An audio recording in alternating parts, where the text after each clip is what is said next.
Hello दोस्तों, हमारे channel पर सभी लोग का स्वागत है। माता बहन भाई सबको राधे राधे। कृष्ण भजन सुनाने जा रहे हैं, सुनिएगा। कमेंट में जरूर बताइए।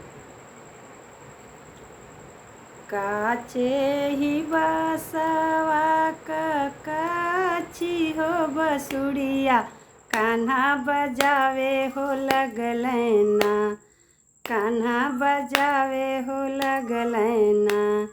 मनवा मोहानी हो बसुड़िया, कान्हा बजावे हो लगलैना। मनवा मोहानी हो बसुड़िया, कान्हा बजावे हो लगलैना। अपने मंदिलवा से निकले दुर्गा मैया, मैया लो भाई गैलीना, मैया लो भाई हो गैलीना। मनवा मोहानी हो बसुड़िया, मैया लो भाई हो गैलीना।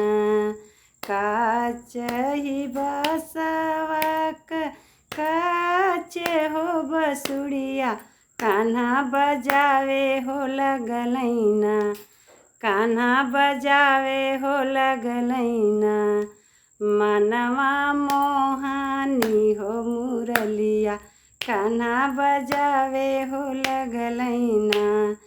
अपने महलिया से निकला शीतला मैया, मैया लो भाई हो गैली ना।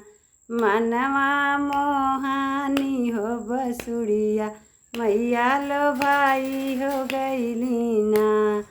अपने मंदिलवा से निकला शीतला मैया, मैया लो भाई हो गैलीना।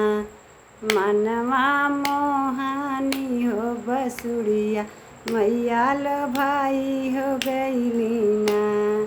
काचे ही बसवा काचे हो बसुड़िया, कान्हा बजावे हो लगलैना। मनवा मोहानी हो बसुड़िया, कान्हा बजावे हो लगलैना। अपने मंदिलवा से निकले काली मैया, मैया मोहाई हो गैलीना, मैया मोहाई हो गैलीना। मनवा मोहानी हो बसुड़िया, मैया लो भाई हो गैलीना। मनवा मोहानी हो बसुड़िया, मैया लो भाई हो गैलीना।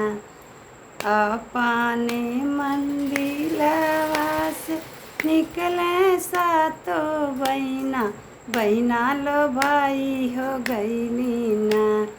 मनवा मोहानी हो बसुड़िया, मैया लो भाई हो गैलीना।